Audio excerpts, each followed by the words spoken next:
खुश आमदीद नाजरीन, हमारे चैनल कहानी घर में आपका दिल की गहराइयों से इस्तकबाल है। मेहरबानी फरमाकर हमारे चैनल को सब्सक्राइब करें और बेल आइकन को भी ज़रूर दबाएं ताकि हर नई आने वाली वीडियो का नोटिफिकेशन आपको बर वक्त मिल सके।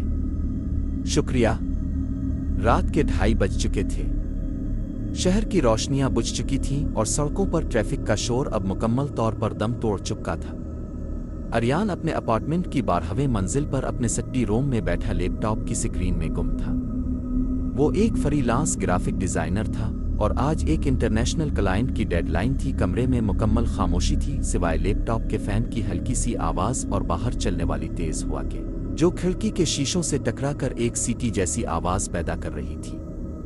अरियान की बीवी सारा पिछले 3 दिन से अपनी उम्मी के घर गई हुई थी, इसलिए पूरा घर खाली और उदास लग रहा था। अरियान ने अंगड़ाई ली और घड़ी की तरफ देखा।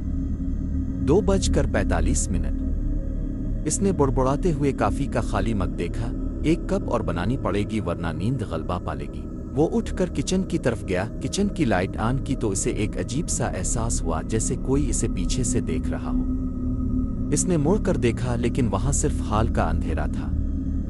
इसने इसे अपना वहम समझा और काफी बनाने लगा। अरियान काफी लेकर वापस अपनी कुर्सी पर आ बैठा।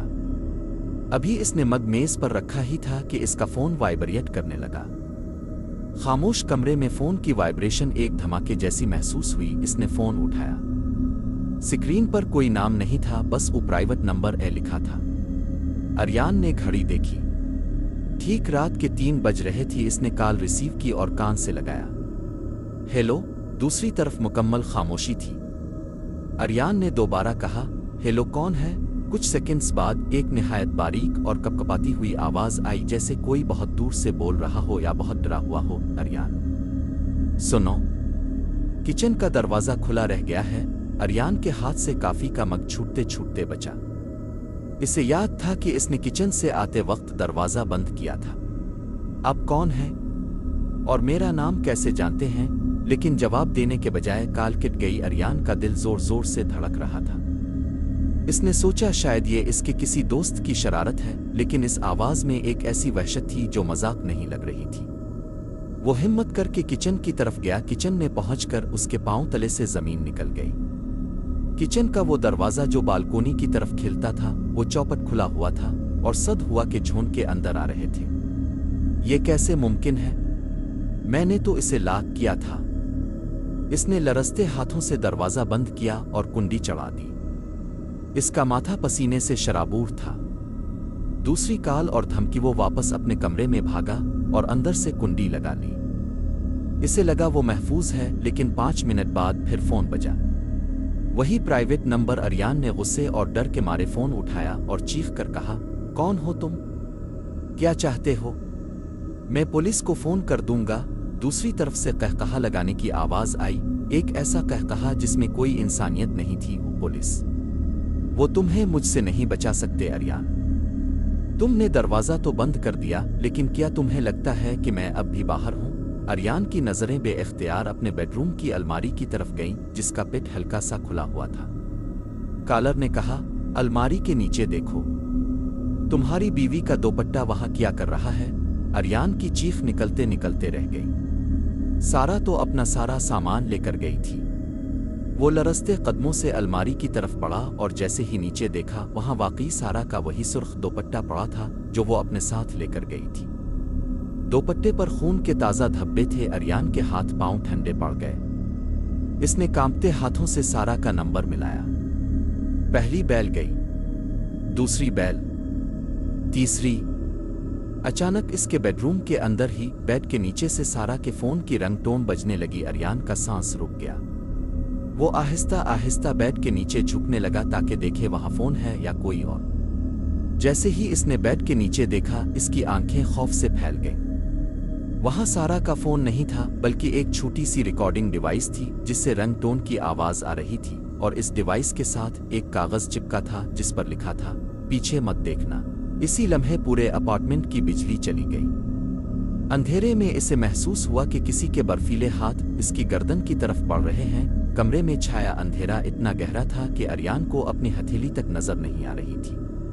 वो बर्फीले हाथ जो इसकी गर्दन पर महसूस हुए थे अब गायब हो चुके थे, लेकिन उनकी ठंडक अभी भी इसके जिस्म में लहरें पैदा कर रही थी। वो साकित खड़ा रहा, जैसे हरकत करने से मौत इसे छू लेगी। कुछ लम्हों बाद इसने हिम्मत जमा की और कांपते हाथों से अपने फोन की फ्लैश लाइट ऑन की। कमरा खाली था, लेकिन बेडरूम का वो दरवाज़ा जो उसने खुद अंदर से लॉक किया था अब चौपट खुला हुआ था। बाहर हाल का अंधेरा इसे किसी खिले जबड़े की तरह लग रहा था। अरियान की आवाज़ हल्क में फंस गई थी। सारा, सारा क्या तुम हो? जवाब में सिर्फ खिड़की से आती हुआ की साई साई सुनाई दी। ठीक 3:30 बजे फ़ोन फिर से चीख उठा। वही अनजान नंबर। अरियान ने इस बार बगैर सोचे फ़ोन उठाया और धाड़ने लगा, कौन हो तुम? मेरे घर में कैसे दाखिल हुए? मेरी बीवी कहाँ है? दूसरी तरफ से वही सपाट, भारी और खौफनाक आवाज़ आई, अरियान, तुम इतने डरपोक क्यों हो? सारा तो कब की अपने रास्ते निकल चुकी है। क्या तुमने इसे खोने का दुख नहीं मनाया? अरियान का रंग सफ़ेद पड़ गया। क्या बकवास कर रहे हो? सारा अपने मैके गई है। मैंने इसे खुद बस स्टॉप पर छोड़ा था। कॉलर जोर से हंसा, एक ऐसी हंसी जिसने अरियान की रीढ़ की हड्डी में सर्द लहर दौड़ा दी। मैके? क्या तुमने 3 दिन में एक बार भी इससे बात की? क्या इसका चेहरा देखा? अरियान, अलमारी के पीछे वाला छोटा स्टोर रूम चेक करो। तुम्हारा तोहफा वहां तुम्हारा मुंतजिर है। अरियान का दिल डूबने लगा। इसके घर की एक दीवार में एक पुराना छुपा हुआ स्टोरेज बॉक्स था, जिसे वो सिर्फ बेकार सामान रखने के लिए इस्तेमाल करता था। वो लरजते कदमों से वहां पहुंचा। इसने दीवार का लकड़ी का पिट हटाया। वहां से एक ऐसी बदबू आई कि अरियान का जी मतला उठा। जैसे ही इसने फ्लैश लाइट अंदर मारी, इसके हल्क से एक ऐसी चीख निकली जो शायद मीलों दूर तक सुनी जा सकती थी। वहां सारा का वही सूटकेस पड़ा था जो वो साथ लेकर गई थी, लेकिन वो खून से लथपथ था।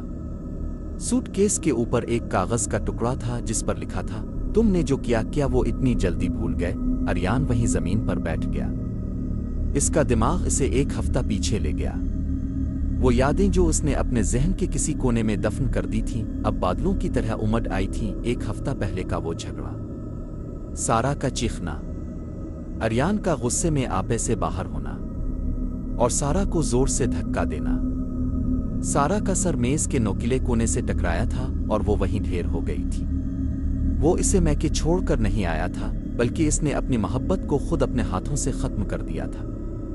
इसका दिमाग इस सदमे को बर्दाश्त नहीं कर सका, इसलिए इसने एक झूठी कहानी घड़ ली कि सारा मैके गई है। लेकिन ये फोन कॉल्स, ये सब कौन कर रहा है? इसने दीवाना वार दोबारा इसी नंबर पर कॉल मलाई। इस बार जैसे ही कॉल अटेंड हुई, अरियान ने रोते हुए पूछा, तुम कौन हो? तुमने ये सब कैसे देखा? दूसरी तरफ से आने वाली आवाज ने अरियान के होश उड़ा दिए। वो आवाज किसी अजनबी की नहीं, बल्कि अरियान की अपनी आवाज थी। मैं तुम ही तो हूं अरियान। मैं तुम्हारा वो ज़मीर हूं जिसे तुमने मारने की कोशिश की। मैं तुम्हारा वो हिस्सा हूं जो इस गुनाह का बोझ नहीं उठा सकता। मैं हर रात ठीक 3 बजे तुम्हें जगाता हूं, ठीक इसी वक्त जब तुमने सारा की जान ली थी। अरियान का सर घूमने लगा। इसने फोन नीचे गिराया तो उसकी नजर कोने में लगे बड़े आईने पर पड़ी। आईने में इसे अपना अक्स नजर आ रहा था, लेकिन आईने वाला अरियान मुस्करा रहा था और उसके हाथ खून में डूबे हुए थे। अरियान को अब समझ आ रहा था, ये कॉल्स, ये मैसेजेस, ये सब उसके अपने दूसरे फोन से आ रहे थे, जिसे इसने खुद स्केड्यूल किया था। लेकिन इसकी जहनी हालत ऐसी थी कि वो ये सब करके भूल जाता था। इसका अपना ही ज़मीर इसे सजा दे रहा था। सुबह के 4 बज रहे थे। पुलिस की गाड़ियां इसके अपार्टमेंट के नीचे रुक रही थी। अरियान ने खुद ही, शायद इसके दूसरे वजूद ने, पुलिस को सब बता दिया था। वो खामोशी से बालकोनी में खड़ा हो गया, जहां से ठंडी हुआ अब इसे सुकून दे रही थी। इसने अपने फोन की स्क्रीन पर आखिरी बार वक्त देखा। 4 बजे एम। बाहर उजाला हो रहा था, लेकिन अरियान की दुनिया में हमेशा के लिए अंधेरा छा चुका था। नाजरीन, अगर आपको ये कहानी पसंद आई तो बराहे करम इसे लाइक करें, हमारे चैनल को सब्सक्राइब करें और अपनी राय का इजहार कमेंट के जरिए जरूर करें। शुक्रिया।